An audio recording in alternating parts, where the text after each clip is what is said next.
à notre séjour en Thaïlande, nous prenons un avion à Bangkok qui nous conduira à Phnom Penh. En arrivant, nous sommes accueillis par une charmante guide, Shiva. Elle nous conduit à notre hôtel situé en centre-ville.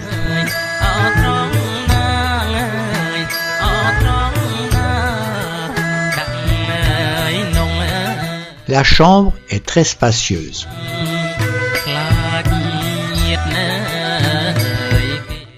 Et la salle de bain bien équipée.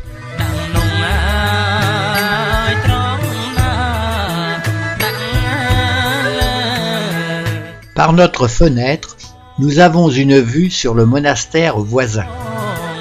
Après notre installation à l'hôtel, nous allons faire un tour au centre-ville, vers une grande place où se trouve le monument de l'amitié entre le Cambodge et le Vietnam.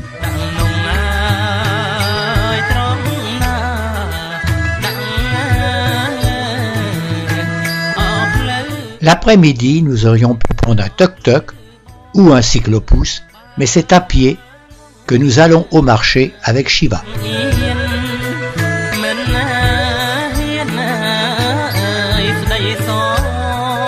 Nous traversons d'abord la partie réservée aux vêtements,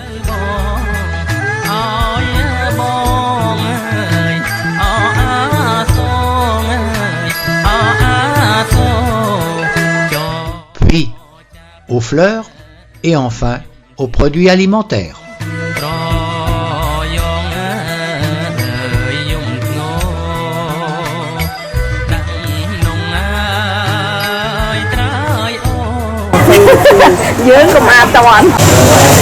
Même des châtaignes.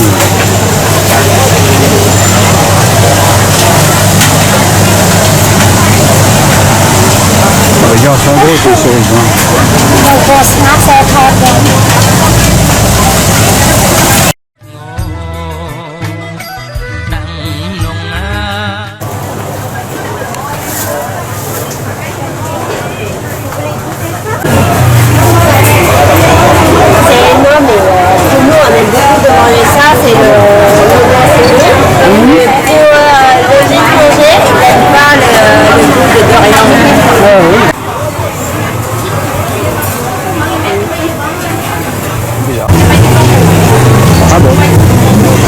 On a vu en Thaïlande, enfin ils ne vendaient pas, mais on voyait des champs de manioc et puis des camions pleins de manioc. Et ça...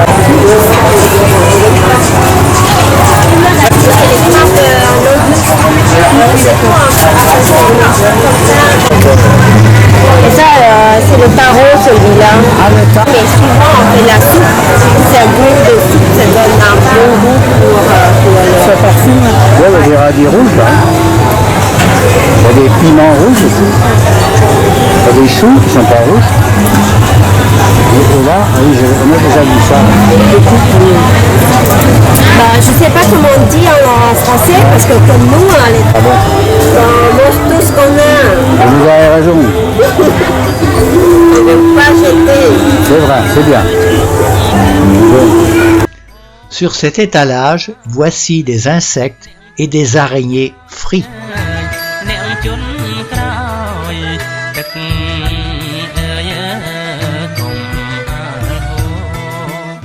Dans les marchés cambodgiens, on peut se restaurer à toute heure.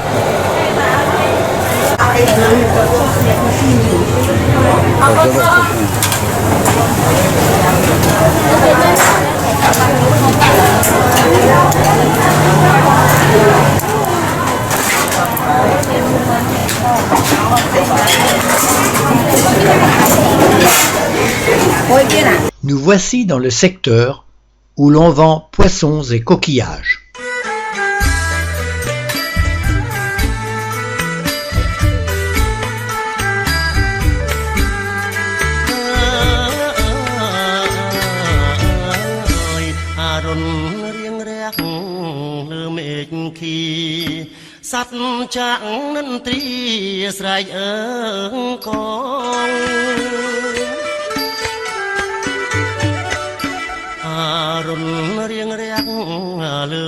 Premier monument à visiter, la pagode Wat Phnom. De nombreux commerçants sont installés à son entrée pour permettre aux visiteurs de faire des offrandes.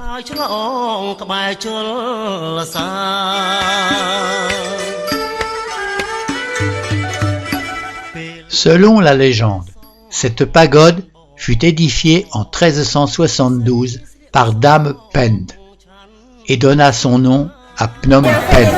Observez la ferveur des visiteurs et la qualité et la quantité des offrandes offertes au Bouddha.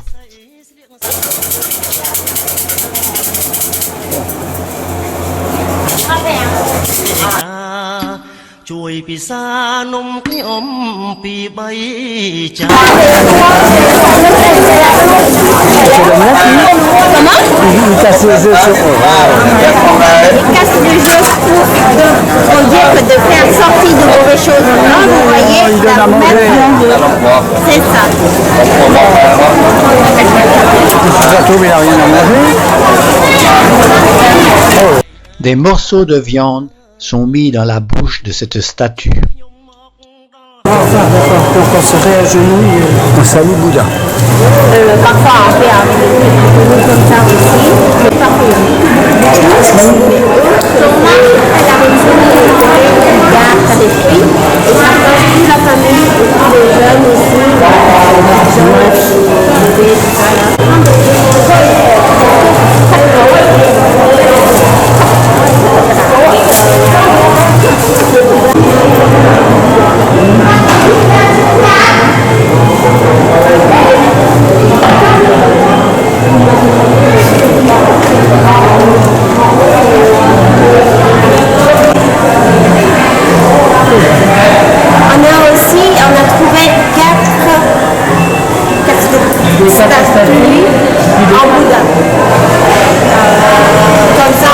Cette statue honore Dame Pend, la fondatrice de cette pagode.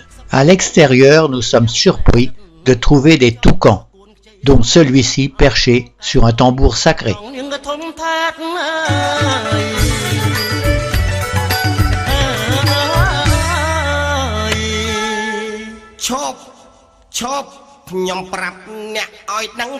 Le stupa, que l'on peut apercevoir des quatre coins de la ville, contient les cendres du roi Pona Yat, bâtisseur de cette ville. Un peu en dessous du stupa, voici un monument célébrant le traité de rattachement au Cambodge de la province de Battambang en 1907. Dans le parc, au pied de la pagode, on trouve une horloge floréale et un tigre en bois symbolisant l'année du tigre pour les Chinois. Surtout,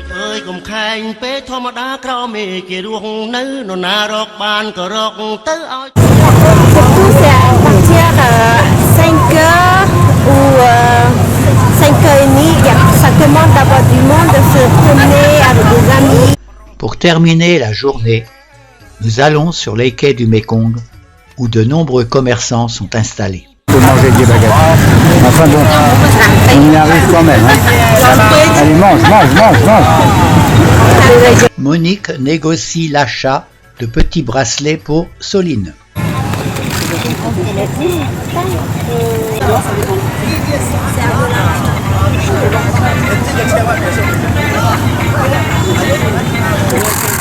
Des bateaux-restaurants rangés au bord du Mékong attendent les clients. Notre première journée à Phnom Penh s'achève, notre deuxième journée débute au musée du génocide. Ce camp, utilisé par les Khmers rouges pour torturer et emprisonner leurs prisonniers, avait été installé dans un ancien lycée situé en banlieue de Phnom Penh.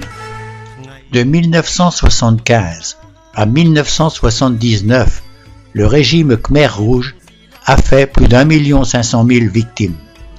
Un groupe de lycéens cambodgiens visite le musée en même temps que nous.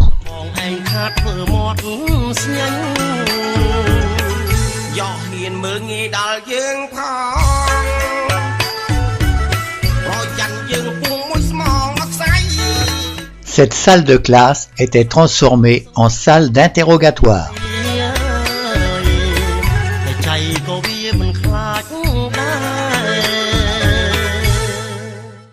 Les prisonniers étaient systématiquement exécutés, mais en dehors du camp, en pleine campagne.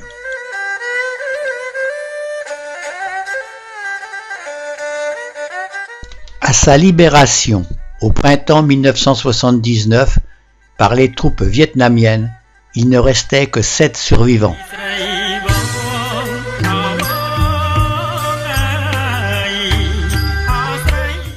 Le camp était dirigé par le sinistre Dutch, un ancien professeur de mathématiques devenu Khmer Rouge.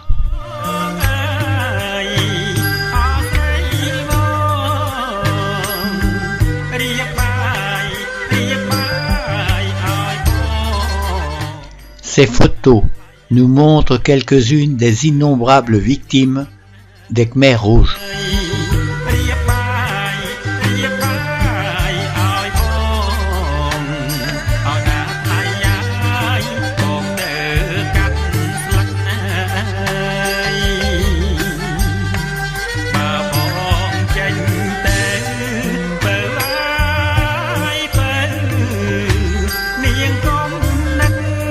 Voici les minuscules cellules dans lesquelles les prisonniers étaient détenus.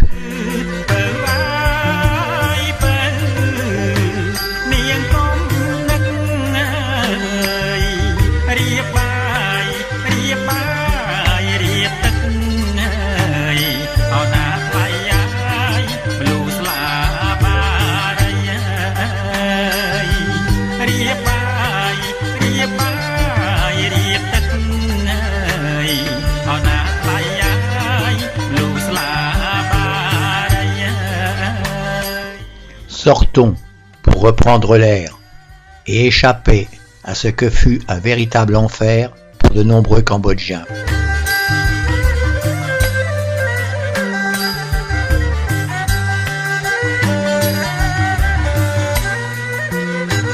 Lors de notre passage, un des rescapés était présent pour répondre aux questions des lycéens. Reprenons la route pour nous conduire jusqu'à un embarcadère où un ferry nous transportera jusque sur l'île de la Soie.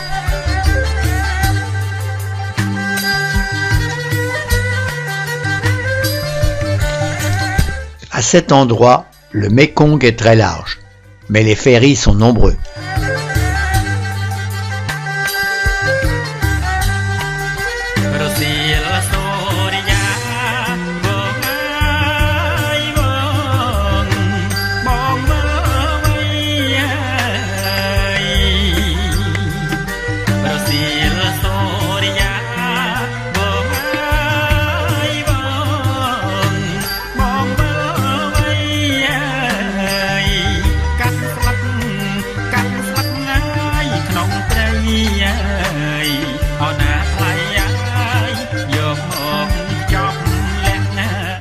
Pour visiter cette île, qui ne comporte qu'une seule route, nous allons utiliser un véhicule local composé d'une moto tirant une sorte de remorque.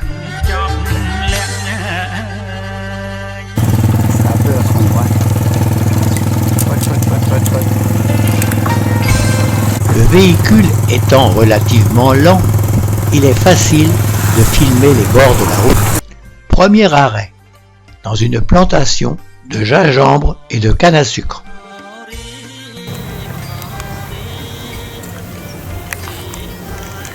Culture à l'ombre. Et un peu... C'est ça que ça donnera. Comment? C'est ça que ça va donner.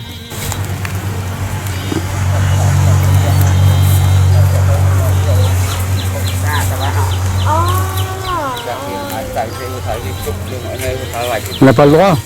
Le paysan nous interdit d'aller plus loin et nous reprenons donc notre route. Voici 2 vaches qui partent au champ. L'arrêt suivant est pour un atelier où l'on tisse la soie. Oh, les métiers à tisser sont pareils. Ici, il faut il faut avoir la passion de faire le travail, de bien préciser, de souvenir par rapport à quel niveau qu'on enlève les fils. On fait des dessins, combien de fois qu'on fait qu'on met.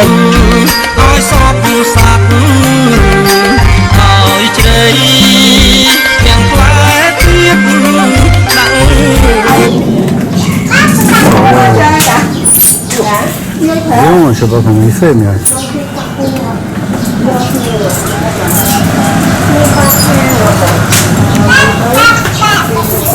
Il tisse que sur un petit bout, lui. Oh, Bon, je fais ça, allez. ai trên những người lại đi vào đi cho bị cứ liền ham liền liền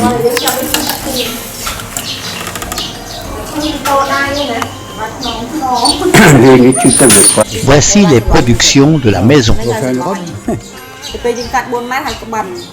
Là, ici, les Cambodgiens, on met le crama aussi. Oui. Comme elle est en français. Ah ouais. Et c'est comme les longines en Birmanie. Ah ouais. Ça, c'est des collègues, on travaille en bibliothèque, mais aussi les cramas, on peut utiliser comme pour les femmes, former un... Après avoir repris notre véhicule, nous traversons un secteur avec beaucoup plus de commerce.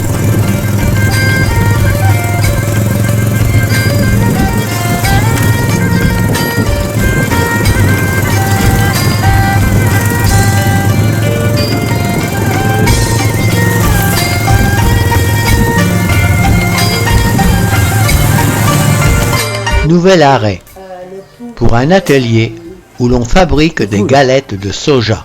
Mais ce jour-là, personne ne travaille. Nous arrivons à la pagode de l'île. Ici, ils poussent dans la forêt, ça c'est la nature, mais si on veut bien ramener là d'avant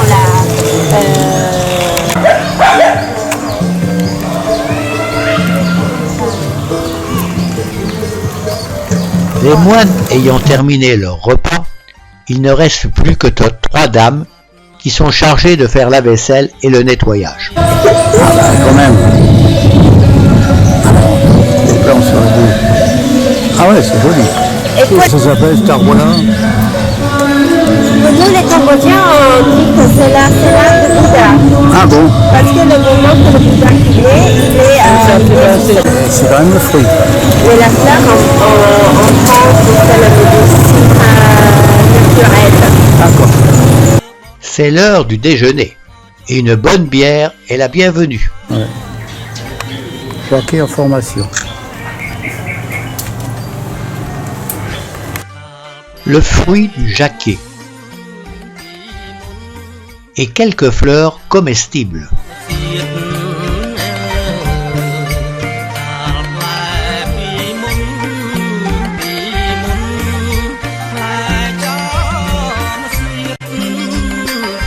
Curieux arbres dont les fruits accrochés au tronc ressemblent à des cornichons.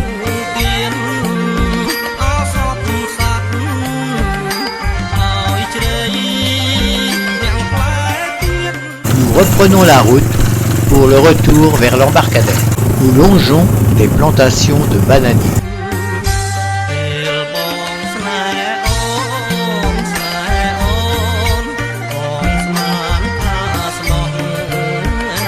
Ici, la route longe un bras du Mékong. De retour dans la capitale, c'est le soir, alors le long des rues, des commerçants proposent de nombreux mets aux passants. Là-bas aussi, c'est bon.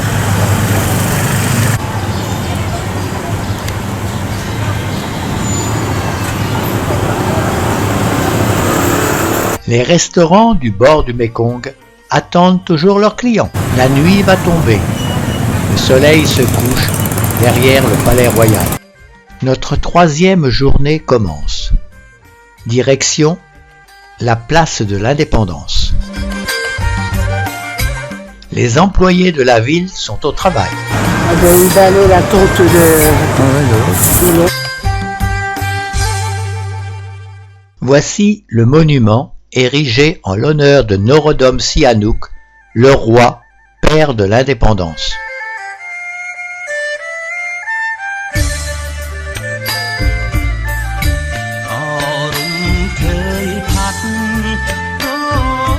Le monument de l'indépendance sert de rond-point à l'extrémité de la place.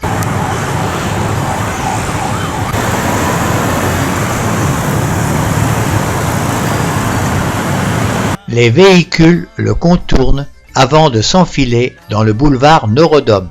Ce boulevard est très fréquenté, avec des boutiques vendant des statues en pierre.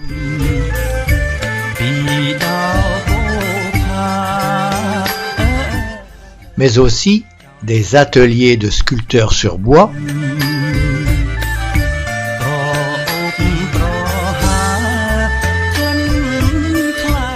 et de bijoutiers.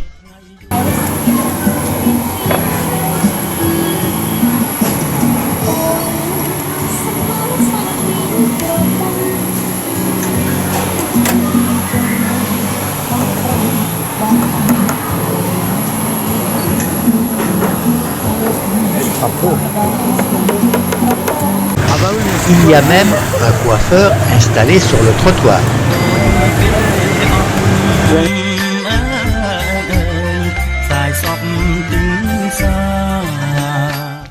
Nous arrivons sur un autre marché. Les cochons. Ah, c'est la queue du cochon. Allez, sortez les gros billets. Là, ça va bien sécher. J'arrête le fond. Maintenant, on dit qu'il y a des tas de parfum dedans. Ah, il y en a des belles choses. C'est les bananes. Ah, d'accord. Pourquoi pas. Derrière, c'est des haricots. Des haricots. Ah ouais. Moi, je touche. Nous passons devant des ateliers de mécaniciens.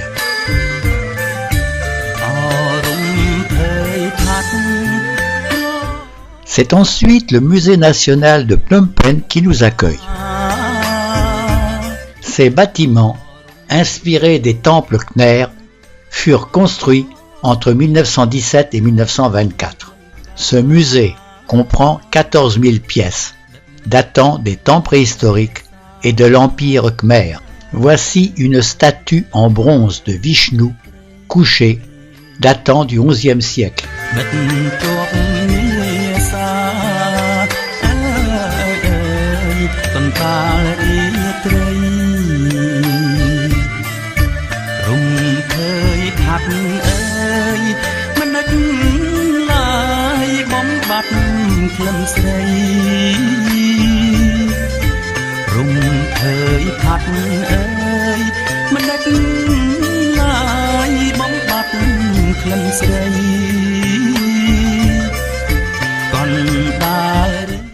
Un remarquable jardin se trouve devant le musée,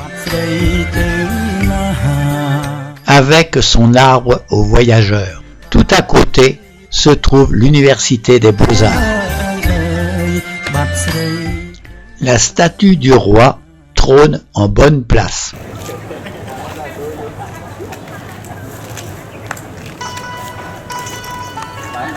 Pour retourner sur les quais du Mékong et vers notre hôtel, il nous faut affronter cette circulation très intense. Les quais du Mékong sont occupés par une multitude de pigeons, mais aussi par un couple qui, après avoir jeté quelques fleurs dans le fleuve, se mettent à prier.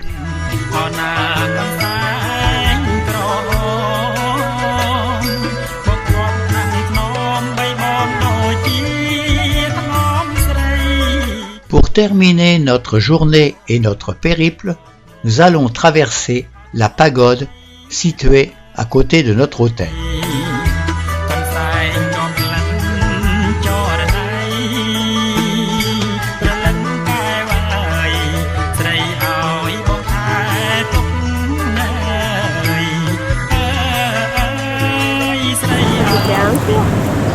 Ah bah un peu, oui.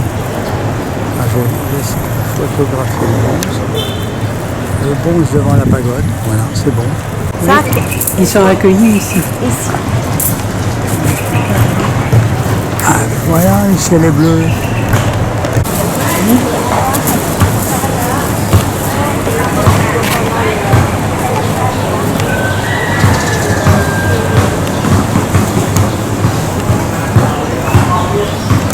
Il y a même des bonzes qui rentrent en toc-toc. Sur la place, des joueurs de volant au pied. Ils n'ont pas des moyens possibles. D'accord. L'élever et tout ça, donc L'école. Et donc, ils restent dans le période être moine pour qu'ils peuvent suivre l'école. comme ça, ils ont... L'école Et gratuite. l'école des moines,